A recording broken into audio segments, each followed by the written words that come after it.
saya balik lagi ya soal ke Islam tadi ya. Kayaknya ini sholat ya, tentang sholat nih ya. Kalau dulu saya pernah ngaji katanya as-sholatu tanha anil fahsya'i wal munkar. Ya. Itu pemahaman secara hakikatnya bagaimana sih? Maksudnya tuh orang yang bisa mencegah dari perbuatan keji dan mungkar, apakah otomatis dia sebenarnya sudah sholat? Ya. Atau tetap butuh gerakan fisik atau seperti apa sebenarnya gitu? Ya, oke. Kita tahu bahwa sholat itu maknanya luas, Mas Hendra. Ya, maknanya luas gitu. Jadi perdebatan yang perennial tuh, waduh panjang banget gitu. Orang di hakikat ngomong, lu masih syariat? Nah, gitu kan. Itu juga kan jadi sombong gitu ya. Terus orang syariat nggak ngerti hakikatnya, nih orang nggak pernah sholat gitu. Gitu kira-kira. Nah, tapi saya ingin melihat dalam konteks yang lebih luas, kita bicara dalam konteks yang namanya bijaksana gitu. Gini, Mas Hendra. Ibadah tuh saya bagi dua dulu, Mas Hendra. Ada ibadah sosial dan ada ibadah private gitu. Sip. Jadi kalau untuk urusan private, ya udahlah. Betul nggak Mas Hendra? Iya. Karena Mas Hendra, saya, teman-teman semua, ya wilayah private adalah wilayah aku dengan Allah gitu. Iya. Makanya ada mahdoh, ada goir mahdoh gitu. Nah saya rasa kalau udah ngomongin ke sosial, ya udah lakukanlah kita di wilayah sosial dengan nyaman, karena kesosialan ini juga perlu untuk persatuan kan. Tapi untuk di wilayah private, ya saya rasa urusan private adalah urusan masing-masing gitu. Nah, apa maksudnya? Kita kembali dulu ke akar sholat, Mas. Sholat ini memang sesuatu yang sangat sensitif, tetapi saya rasa kita penting memahami dalam 360 gitu ya, supaya kita nggak melihat sholat itu hanya dalam wilayah gerakan gitu. Karena kan yang saya sering cerita, ini orang sholat apa senam sih gitu ya, karena cuman gerakannya aja gitu. Nah, sholat itu kan silatun, itu artinya terhubung, Mas Hendra. Terhubung. Silatun. Nah, makanya ada silaturahim. Silaturahmi. Gitu kan. Jadi sholat itu artinya connecting lah bahasa gampangnya. Oke. Artinya seseorang yang sholat adalah seseorang yang connecting kepada Tuhan, kepada Allah gitu kira-kira. Artinya ketika seseorang sholat, dia terkoneksi kepada Allah, maka Allah yang akan menjadi dalam tanda petik nakhoda buat dirinya. Sip. Makanya kalau di Quran di surat 24 ayat 41, bahkan burung yang mengepakkan sayap itu sholatnya dia kepada Allah. Jadi kita jangan menganggap sholat itu hanya begini gitu, Mas. Bahwa ketika pohon apel yang berbuah apel itu sholatnya pohon apel. Bahkan setiap semua apapun ini melakukan tasbih, zikir, dan sholatnya masing-masing yang mungkin kita nggak paham gitu. Itu dulu satu. Nah, sehingga point of view dalam konteks yang namanya sholat, kan Nabi Muhammad juga sholat di usia berapa sih? 53 something, Mas. Baru turun gitu. Artinya kalau kita bicara dalam konteks gerakan itu adalah sistem di mana kita melakukan pendisiplinan sebetulnya. Karena dalam beberapa perspektif, saya kasih contoh, Mas. Let's say, di wilayah syariat, sholat itu 5 waktu. Tetapi ketika kita masuk ke dalam esensi, ya sholat nggak ada waktunya sebenarnya. Makanya disebut ada daim, sholat yang tidak mengenal ruang dan waktu gitu. Tetapi secara formalitas yang udah ditetapkan secara struktur sosial, yang 5 ini tetap penting. Struktur sosial. Ya. Gitu intinya. Sehingga kalau yang struktur sosial yang sudah diketahui 98% ini melenceng, pasti akan chaos gitu. Karena kan kebanyakan orang taunya ikut-ikutan gitu, by the way. Taunya sholat itu yang 5 waktu gitu. Tetapi ketika kita masuk, masa sih Mas, kalau kita cuma ngomongin mengingat sholat 5 waktu, masa ingat Allah cuma, let's say, paling lama sholat berapa menit sih? 5 menit. Masa cuma 25 menit ingat Allahnya? Terus habis itu masa lupa gitu kira-kira. Nah jadi, saya ingin mengambil jalan tengah supaya kita juga bisa jalan sesuai dengan kapasitasnya, bahwa yang 5 ini tuh waker, Mas. Itu cuma pengingat aja. Karena kalau nggak diingetin, kita lupa. Sip. Selesai gitu. Keren banget. Jadi kalau kita bicara, oh iya ya, kan lupa salah satu sifat alamiah kita gitu. Gitu kan intinya. Maka dengan gerakan, dengan apa, itu kan semua sebetulnya konsep pengingat dalam konteks yang namanya ritual. Maka yang 5 ini jembatan. Target akhirnya, utsluma uhiya ilaika minal kitab wa aqimisolah inna sholata tanha anil fahsya'i wal munkar. Jembatan 5 waktu membuat kamu turun keji dan munkar, karena kenapa? Kamu diingetin untuk kembali ke Allah gitu loh, Mas. Karena sholat yang benar itu adalah sifat kasih sayangnya Allah hadir di kita. Iftitahnya hadir, basmalahnya hadir, alhamdulillahnya hadir. Jadi artinya yang 5 waktu itu adalah reminding, waker, pengingat. Jadi sorry ya Mas Hendra, rajin 5 waktu itu belum prestasi di hadapan Allah. Karena prestasinya abis sholat semakin dermawan nggak? Habis yang 5 waktu, semakin bisa maafin orang nggak? Karena output penilaiannya kan nggak ada. Inna akramakum indallahi atqakum. Yang paling mulia adalah orang yang takwa. Nggak ada. Orang yang paling mulia adalah orang yang rajin sholat. Nggak ada, Mas. Tetapi sholatnya yang menjadikan ketakwaan gitu. Outputnya. Dan kita jangan ngerasa udah sholat karena gini. Bukan, ini baru mengingatnya dalam bentuk latihan. Tetapi sholat sejati setelah assalamualaikum dan assalamualaikum, assalamualaikumnya jadi perilaku bahwa saya datang membawa salam kedamaian gitu loh. Makanya kalau habis sholat selesai gitu, habis beres assalamualaikum kanan kiri marah-marah, nggak nyambung sebenarnya. Karena selesai sholat outputnya apa? Salam kanan, salam kiri. Saya damai ke kanan, saya damai ke kiri gitu. Mantap. Poinnya ada di situ gitu. Nah cuman yang saya cerita 95% ke atas kan nggak ngerti juga isinya apa gitu. Hanya ikut-ikutan tadi. Nah jadi saya simpulkan dulu, Mas. Konteks sholat bisa dalam konteks ritual itu sebagai pengingat atau reminding system waker. Tetapi sholat itu penting untuk dijadikan sebagai akhlak dan perilaku gitu. Bahkan Mas kalau kita mau bicara dalam konteks apapun, ya sholat itu setiap tarikan nafas kan sebetulnya. Ketika setiap tarikan nafas kita memang mengingat Allah dan menjadikan sifat welas aslinya ada di dalam diri kita, ya itulah setiap saat ketika Mas Hendra ngelihat orang yang perlu makan, Mas Hendra beliin nasi bungkus, kasih, itu sholat gitu loh Mas. Karena ini wujud dari sholat adalah saya melakukan yang namanya ketakwaan gitu. Nah, dalam konteks yang sempit terkadang hanya dilihat bahwa sholat itu hanya sesuatu gerakan. Makanya Mas maaf banget ya, banyak orang tua yang cuma nanya ke anaknya, nah udah sholat belum? Tapi lupa nanya outputnya. Jarang yang nanya, nah hari ini udah berbuat baik apa? Nah hari ini udah maafin orang belum? Keren ini. Udah dermawan belum? Ini jarang ditanya loh. Iya betul kan. Yang penting kamu udah gini, meskipun dia cuman sejadah terus pura-pura enggak juga gitu karena takut sama ibunya. Tapi justru yang jauh lebih penting adalah output dari gerakan yang 5 waktu ini menjadi sebuah perilaku kita dan akhlak yang lebih baik gitu Mas.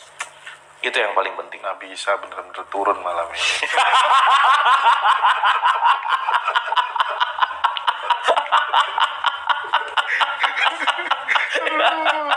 Turun ulas asih gitu. Aduh, keren. Gitu, Jadi Mas. gini, apa tuh namanya, saya malam ini memang pengen nanya hal-hal yang ya apa ya, karena kita memang basicnya dari muslim gitu Ya. hal yang sekiranya masih membingungkan gitu Kang Abu ya. Misal kayak aku kan muter kemana-mana gitu ya, setiap orang tak tanya tentang gimana sih dulu asal usul manusia itu sebenarnya ada yang tahu nggak sih? Ada yang bisa ngeriset nggak sih kira-kira kalau emang manusia pertama kali itu dulu ada gitu, itu mulai dari balita, remaja, dewasa atau udah tua gitu, laki-laki apa perempuan dulu gitu, tentang Adam dan Hawa gitu. Ya. Lagian katanya di aku tanya beberapa ustadz juga nggak bisa ngejelasin tentang bagaimana proses terjadinya Adam dan Hawa itu yang bisa diterima oleh akal. Ya. Karena bekal dalam hidup itu bagi saya nalar dan rasa sih. Betul. Nah, bagaimana Kang Abu perspektifnya tentang hal ini bagaimana sih Kang? Ya, ini luas banget sih ya Mas Hendra. Kalau kita bicara tentang evolusi kan Adam itu bukan orang pertama, tapi manusia pertama. Manusia pertama. Bedanya orang pertama sama manusia pertama. Ya gini, di Quran tuh nggak pernah ada kata-kata Nabi Adam tuh nggak ada. Nggak ada. Adam itu bukan sosok gitu Mas. Bukan sosok. Tapi kesadaran. Jadi kalau kita mau bicara konteks Adam itu adalah penyatuan ruh dengan jasad. Ya kita ini Adam sebenarnya. Yang dikasih hawa nafsu gitu. Itu dulu sederhananya. Jadi kalau kita bicara masalah proses evolusi ini perlu waktu lama ya. Makanya di surat 2 ayat 30 tuh malaikat begitu mau turun komplain. Emang mau nyiptain kayak gini kan dulu udah pernah ada yang kayak gini. Tapi bikin kerusakan gitu. Gitu intinya. Banuljan, Abuljan. Itulah. Dan seterusnya gitu. Sehingga bahasa gampangnya gini lah, Adam ini adalah seseorang yang mendapatkan pencerahan, Mas Hendra. Manusia hibrida.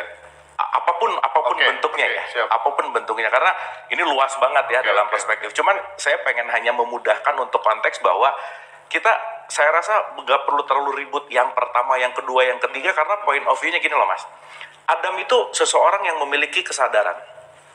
Ketika dia sudah ada Hawa, maka kesadarannya bisa turun. Maka Adam turun itu tuh bukan dari langit, jatuh kayak Mr. Bean, itu bukan gitu. Tetapi ketika seseorang turun kesadarannya karena dia mengikuti hawa nafsunya, itulah Adam yang turun ke dunia gitu. Jadi turun itu bukan placement atau tempat. Jadi Adam mendunia gitu loh Mas. Nah jadi kalau kita mau berbicara sekali lagi, orang itu kan hanya sosok fisik yang hanya mengikuti keinginan hawa nafsu, katakanlah begitu.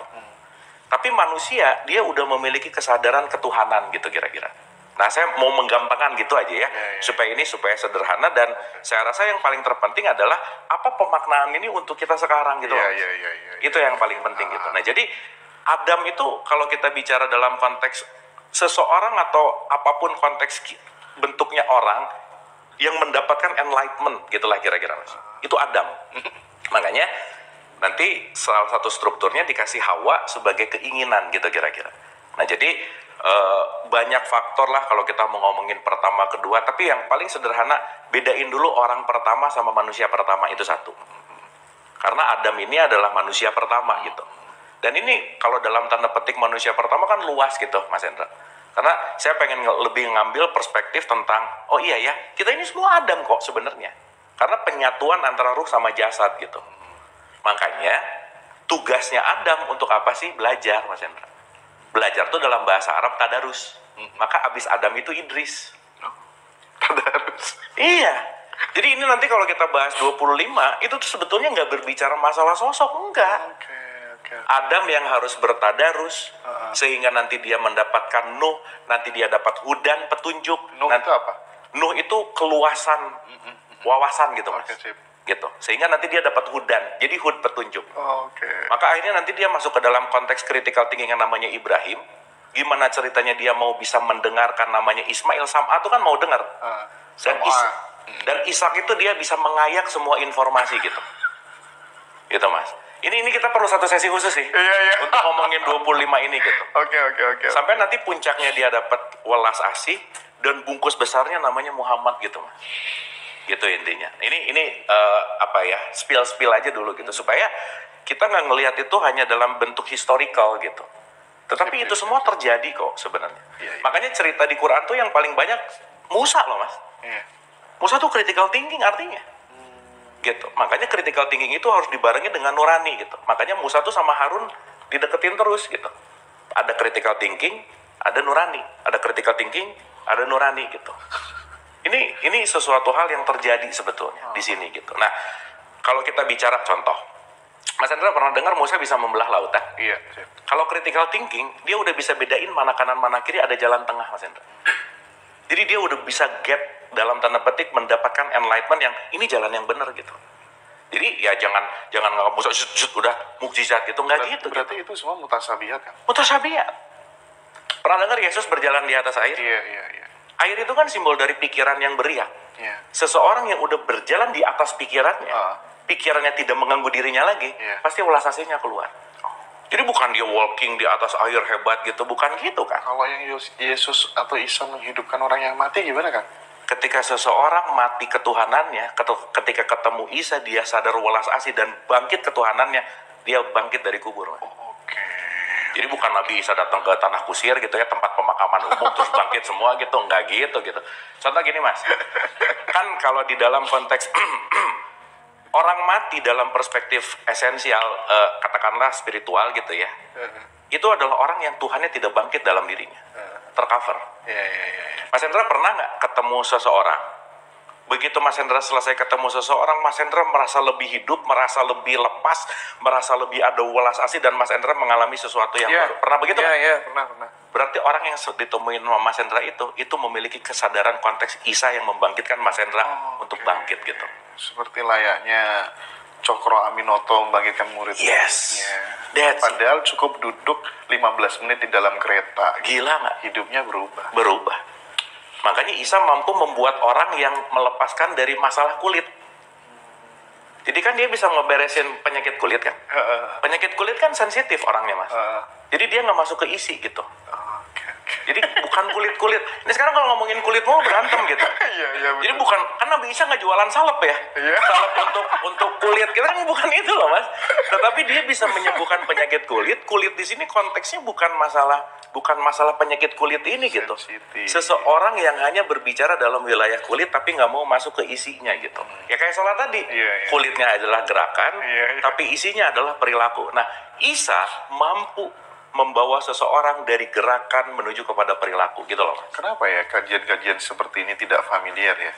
Kenapa justru yang kulit yang difamiliarkan dan mendarah daging, dan itu kemudian Ya. ditanam sejak anak-anak kita kecil gitu? Karena yang laku sekarang tuh dongeng Mas. Dongeng yang digaungkan. Jadi kalau kita bicara kan perlu nalar kritis. Saya tuh pengalaman di pengajian, kalau orang udah diajak mikir nggak mau ngaji Mas, pengennya dengar dongeng aja gitu. Oh gitu ya kan? Ya balik lagi ke situ gitu. Makanya yang namanya ceramah itu kan satu arah, dongeng gitu. Tidak mengajak untuk berdialog. Padahal taklim itu kan bertukar pengalaman harusnya Mas. Balik lagi pertanyaan Mas Hendra itu kenapa? Balik lagi ke sejarah pendidikan. Sejarah pendidik. Ujungnya ke situ gitu. Oke. Ujungnya karena nyaman didongengin gitu. Iya. Sekarang kalau yang didongengin surga apa, oh banyak yang mau dengar gitu. Dijual dengan konteks yang namanya mimpi gitu Mas. Iya. Padahal kan satu-satunya cara untuk menggapai mimpi ya bangun Mas. Makanya ngaji rosohada untuk membangunkan sebenarnya. Gitu Mas. Ustadz di rumahku pakai sorban tidak seluas ini pengetahuan.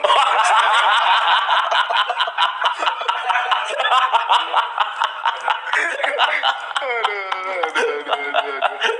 Oke, Kang Abu, saya kan banyak berjumpa beberapa guru-guru spiritual dan kemudian gus-gus gitu ya.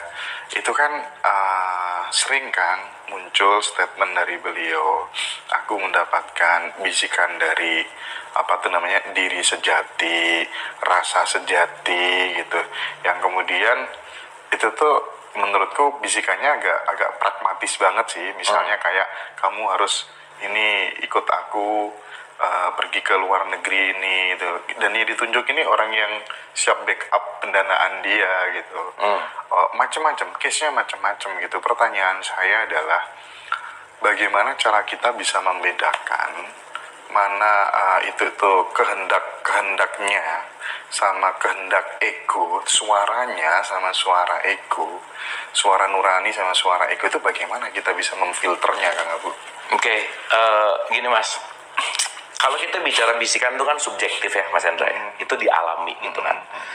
Karena ya balik lagi bahwa ketika pembicaraan itu didapatkan hasil diskusi saya dengan batin misalkan, yang paling terpenting sekarang adalah pembicaraan ini outputnya menjadi sebuah kebermanfaatan atau enggak gitu loh Mas.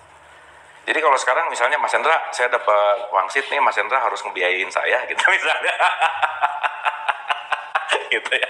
Tapi by the way kalau ini sudah jadi figur otoritas yang dia memiliki community kan ya balik lagi ya. Semua berdasarkan sesuatu yang saya rasa penting digunakan nalar kritis dan nurani gitu Mas. Mas Hendra gini deh, paling sederhana kita semua tuh punya rasa. Kan bisa rasa ya. Nggak mungkin lah kita dalam tanda petik ya balik lagi ya. Dengan pikiran yang jernih, dengan perasaan yang jernih juga, kita bisa ngerasa kok bahwa ada indikasi-indikasi kepentingan di situ. Ada indikasi-indikasi pemanfaatan di situ. Kan itu gimana ya bahasanya ya. Itu sebenarnya sangat bisa kita rasakan sih Mas Hendra.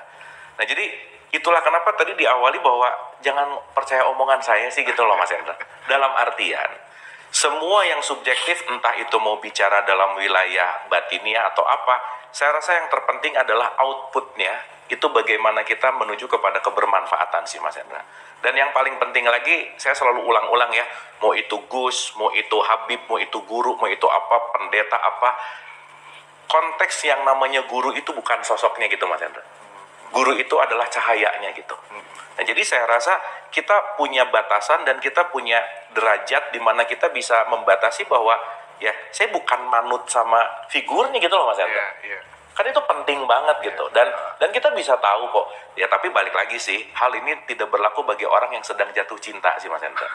jatuh cinta kepada tarekatnya, Iya. jatuh cinta kepada gurunya. Iya sih. Bahkan maaf banget ya, mungkin kita pernah dengar cerita bahwa ada seseorang yang ikut perkumpulan sesuatu sampai dia ini dan lainnya, dikasih tahu juga susah karena ya itu kurikulumnya dia juga gitu.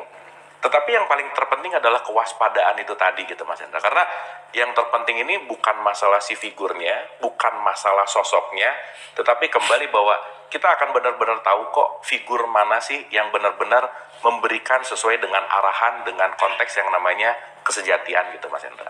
Dan ini memang banyak jebakan Batman-nya kan gitu. Itu sih. Jadi saya rasa garis bawahnya adalah lebih kepada kewaspadaan gitu. Oke. Itu